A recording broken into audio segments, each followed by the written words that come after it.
Good morning, good afternoon, good evening, folks. Michael Zuber, one rental at a time, back with the one and only and amazing Anna Kelly. How you doing, Anna? I'm great today. How about you, Michael? I'm doing really, really well, except I went into my private Facebook group for my course and I saw a question, really a topic that really annoyed me. So I'm going to take a hard left turn. I've cut and pasted. I'm going to put it and we're going to pull it up. And you and I are going to answer this question because originally I was going to write a response. It would have been too long. And I thought having you look at it would help balance it out because sometimes I let my emotions get ahead of me. And I thought you could be more neutral. You ready? Okay, I'll try. You have no idea what's coming. It's I have no idea. all right. Here we go. So hopefully you can see that. And I'll read it for folks that may be listening on a podcast. So you can see it. Yes. Yes. Okay. So did we kill cash flow? Question. I recently been working towards my first deal and linked up with a realtor out of state that I met through Bigger Pockets. He was explaining to me that cash flow expectations should be low and that if you're breaking even with today's interest rates, that's a win.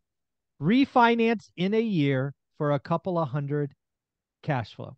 Additionally, I recently watched a video from David Green, and he coincidentally mentioned that the current game isn't cash flow. Its focus is appreciation given interest rates and high house prices.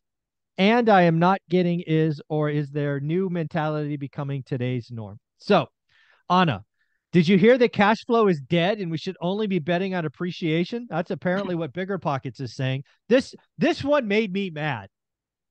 Yes. Yes, it's definitely not the right thinking when we're at the top of a market cycle coming down. You don't bet on appreciation. I would say that's my first thought, right? This is the whole marry the house, date the rate argument. So let me just say something that is you and I know, but maybe a lot of folks don't know. David Green, longtime Bigger Pockets contributor, well known, lots of books, Burr, blah, blah, blah, blah, blah. His main job is he runs a mortgage broking company. So do you think he's talking his book and you think he's looking at falling demand and headcount and all of this? And he's almost begging for people to do stupid things so he can fund his mortgage business? Now, I don't know that for sure, but if I hear a mortgage broker tell me to go buy a house that's an alligator and you'll refi later, I have to take that with a grain of salt because that mortgage broker is going to get two transactions, the purchase and the refi. This, this just makes me mad that people who are supposed to be good at this give horrible advice. Bet on appreciation at the top of a market. Just take break even. I mean, what are we doing to people? Right. I agree. And, realtors and mortgage brokers are going to say the same thing because they want to continue to do business. They're Right. And starving. They're it, starving. exactly. And you and I both know that every market, there are deals to be found. And yes, in different markets, there's going to be different benefits that are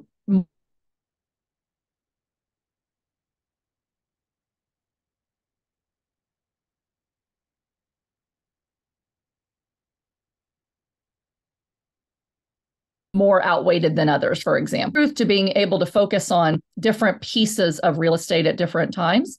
The challenge is when you're telling people don't worry about cash flow. Well, what if cash flow is their number one financial goal? Then they have to find deals that provide cash flow. If they're barely making it and they're like 70% of the population living check to check, they should not be buying deals that don't cash flow. So number one, you can't tell people blanket statements that this is a great thing to do. You don't know that properties are going to go up in value. You don't know that rates will come back down and you can refi again in the future. So you've got to be very careful giving this kind of blanket advice to everybody, which could get a lot of people in trouble. Well, this will get a lot of people in trouble. Let's be real, right? I have a saying called do the work. And a lot of people will hear things from folks like David Green or other Bigger Pockets contributors that basically say, don't do the work, gamble. Trust me, it'll be okay. you'll be able to refi in a year. Rates are going down. Don't you know? I'm like, I've been doing this a long time and I got no idea. Right. And I mean, it's just it's very frustrating. And again, it's also, to me, it's permission not to do the work. And I hate that. Yes. I hate permission not to do the work. Gamble, trust me, it'll be okay. How do you know? How The do you whole know? point of real estate is to be able to have fundamentals and invest on fundamentals. But when you want to invest in gamble and you invest on hope that things will turn around, that's when you invest in things like the stock market. Okay. Yeah. The thing about real estate is you can watch cycles. You can see, where are we? Are we at the bottom? Are we at the top? Are we somewhere in the middle going up or somewhere in the middle coming down? And based on basic economics and basic understanding of economic cycles, you can generally tell if you're going to be able to get some appreciation or if appreciation might be at risk. Okay. And if rates are going up or coming down, we can tell right now there's movement. We don't know where it's going to be. So making promises to people that things are going to happen shows me that the people making those promises don't understand economic cycles. They don't understand that things are changing. They always do. And you've got to be able to invest on the fundamentals of why you're in real estate. So to your point, do the work means, what do you need? What kind of investments do you need? Only look at those kind of investments and put blinders onto everything else. So if it's, I need cash flow, put blinders on to the deals that don't cash flow at all. Don't think that you're going to have appreciation, and invest in something that's not moving the needle and what you need first and foremost. You can still get cash flow today. You're just going to have to work harder and find the right to give you that cash flow. Yeah. So there's a couple more things I want to say about this, because this one really did agitate me. The other one, going back to the beginning of the paragraph, his agent. I see this a lot in investors. They go out of state, like this example, and they find one agent. They don't really know this agent. Sure, it came from a referral from Bigger Pockets. What the hell does that mean? Go get several. And again, if I had an agent telling me basically be lazy, take break even, I'd go get another agent, right? The whole point of doing the work is to understand average and then write great deals. It doesn't promise easy. I have never said this game is easy. Wall Street Journal had an article on Monday that I was asked to review that basically said being a first-time landlord's hard. I'm like, no kidding, it's hard. It's always hard. When did we start giving trophies, to 10th place finishes? I don't understand. It's always do the work. It's always there. So, and then lastly, about this refi thing that just drives me insane. Okay, let's just say David Green is right. Rates go down 2%, right? You get it at 7, you're going to refi at 5. Did you know that banks could actually make it harder to refi? Maybe the refi later is not 25% of value. Maybe it's 40, right? Just because rates don't go down doesn't mean banks are eager to lend. And oh, by the way, if the value falls 10% and you can't get out, you're stuck. There's no guarantee you can refi. Absolutely. I mean, it's just, that advice is horrible.